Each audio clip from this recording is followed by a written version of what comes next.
One of Scotland's most exciting entrepreneurs burst onto the scene less than 3 years ago, and his engineering services firm Sengs is already turning over £3.4 million. Murray Kerr left school at 15 with no qualifications, straightened himself out in the Royal Navy, and set up his business after buying some land on impulse. He's now a regional finalist in the Ernst & Young Entrepreneur of the Year award. What do these awards mean to you?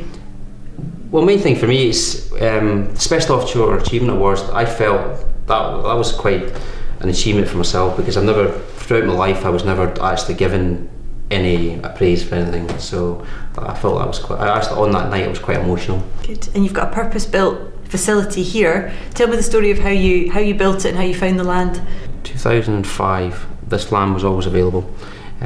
So every day I drove past it. So towards end of 2008, 2009, I decided I wanted to do something. So I started writing a business plan. From a business plan, do your cost forecasting and get a bit of networking going. But at the time the oil price crashed, very similar to what's happened now.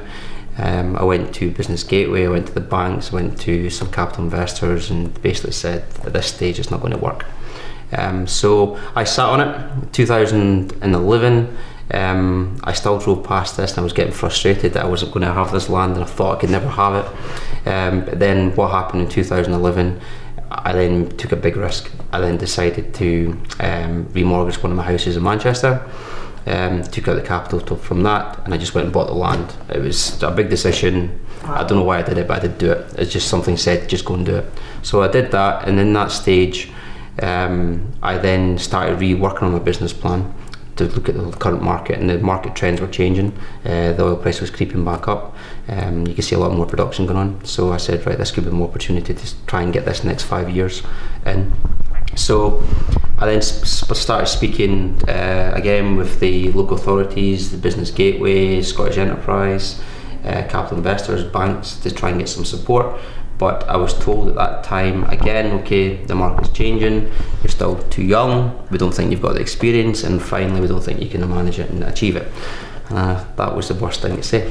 So I just said, right, correct, and I said, I'm going to do this. So what happened was, I just went and commissioned an architect. We sat down over quite a number of months to design this facility. Also done phase 1, phase 2, phase 3 and phase 4. We've just completed phase 2.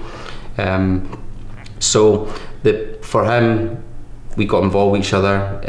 We developed the layout of this facility. We try and make it the best facility that we could afford at the time, but also make it state of the art. And that's what we felt we've done, and the feedback we've had from our clients, that's what looks like we've achieved. So that was a good milestone in itself. I always go not with the norm. I always try and do everything different. Sometimes it works and sometimes it certainly doesn't. Most cases it doesn't, but you learn from your mistakes. So it's been funny. And when you were looking at the market over the period, you said the first time it didn't work out, the second time you had to persuade a lot of people and use your own money, but you obviously spotted a trend there. What was that process? The main trend that I actually spotted was cost. Everyone was cost and response. Quality comes into it, but if you set out from day one that your quality is always, you know yourself, your quality is good because you set the bar high, so everybody has to hit that bar. When it comes to cost, when I first set this company up with part of my business plan, I always said you must have 20 to 40% saving across the board, and that's what I aim to do, and that's how we've generated a lot of work in quite a short period of time. And you're an engineer yourself, right? Yes, I am, yeah. How did your career begin? I began, well, when I was 15, I left school. I was asked to leave, a nice way to put it. I then got a girl pregnant, as you do, so I must have been bored. And then from that stage onwards, I actually started getting a bit of drive behind me, and I realised I need to start doing something and start maturing. So I went to the Navy as an aircraft engineer. I went to college first to get some qualifications before I got into the Navy. But I went to the Navy, I did 6 years in the forces. I got a vast amount of education from them, what I've used now to my advantage. And they put me on a good, well, they've started to make me realise life is not just about mucking around, it's that hard work and dedication.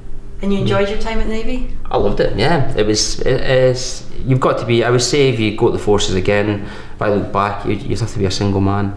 I wasn't. It's just because you're away a lot of time from your family. You miss a lot. I missed a vast amount of my oldest daughter's childhood. What I do regret now, but that's part of life. You've just got to accept that. But now I try and do. I've got 2 other daughters now, and my focus is on them. So you've had various driving forces, I would suggest, in your journey. One of them's family. What have the other forces been? To do something different. I also like challenges. I set myself challenges every day. I work best under challenges. That's one thing I do. I have quite a short span for anything. But that's why I like challenges. So. And the desire to prove everyone wrong? That's one of the main reasons, yeah. Everybody says you can't do it, I say I'm going to do it. So it's good. I've always went against the grain, and I think I always will. You have to be a risk taker in business. It sounds like you're a particularly large risk taker. I am, yes. But it's calculated, that's one thing, I can give you that. I say that now. No, you do make mistakes, but you learn from your mistakes, and I've learned a vast amount of mistakes. I still make mistakes. What would you say in business has been your biggest mistake? I would say trust. That's the biggest one. It doesn't mean it could be anything, but trust is, I would say, that's the most for me. And you're bringing people around you who you think are there to help you. They're not. They're there to actually jump on your bandwagon and get as much out as they can for you, and then they'll just let you go. That's what you learn. And you also what you realise as well when you're in business, you've got a much higher motivation than most people, because it's your business and you've got an end game, and it's to try and get them involved with that. It's very difficult. And I've also learned that not everybody is work at a speed what I work, and I find that hard. And obviously the way you do business has been inspired by your own personal career, so I know that you work really hard with apprentices. Yes. And you believe in helping people who maybe not realised what their career path is early on or made mistakes. So I've always said that I want to give people who are underachievers, or something's happened in their life, they might not be underachiever, but something's happened in their life, not to give them the confidence to have. And I want to help them and basically bring them up to a level that they can take that back out and go somewhere else and do something else with their life and get the confidence, and also give them education. Because I realised when I was younger, I thought, you don't need education. Trust me, you do need it. Even just to read your own bank account, you still need it. So do you feel like people should get more help in the form of mentors maybe? Yes, I fully agree with that. I've had a mentor now for about a year, and he's been fantastic. I've learned a lot. Even I have a usually once a week conversation with him, and we just speak about general stuff and business and other stuff, and just that conversation, I take a lot away from it, and it's helped me out. And you have to bounce ideas off people. It's fine having people in your company to speak to, but it's always best to have an individual who's got nothing to do with the company and can look at a different aspects of things and look at it that way. And yeah, it's been good. So it's emotional support as well, I suppose. Yeah, because you try not to take some of this. You don't want to take this back home, because once you leave here at night, you just want to switch off, because you have to, because you need refreshed, because not every day is easy. Some days maybe, but most days aren't. Something's always happening, but you don't want to take that home with you, and I try not to. Or if I do, I'm quite bad. I'm not a very emotional guy. I'm just like a rock, so I just keep everything to myself. But that's not always a good thing. It certainly isn't a good thing, I would say. You need to speak to people, but you don't want to tell people your problems. You know what I mean? It's difficult when you're an entrepreneur and you're doing so much yourself. People kind of assume you're some kind of superhero. Yeah, no, we're certainly not. I'll tell you that. Inspiring words from some of Scotland's best business people. That's what Inside Scottish Business aims to bring you. You know, you should really share that on Twitter or LinkedIn or even Facebook, right? Until next time, goodbye.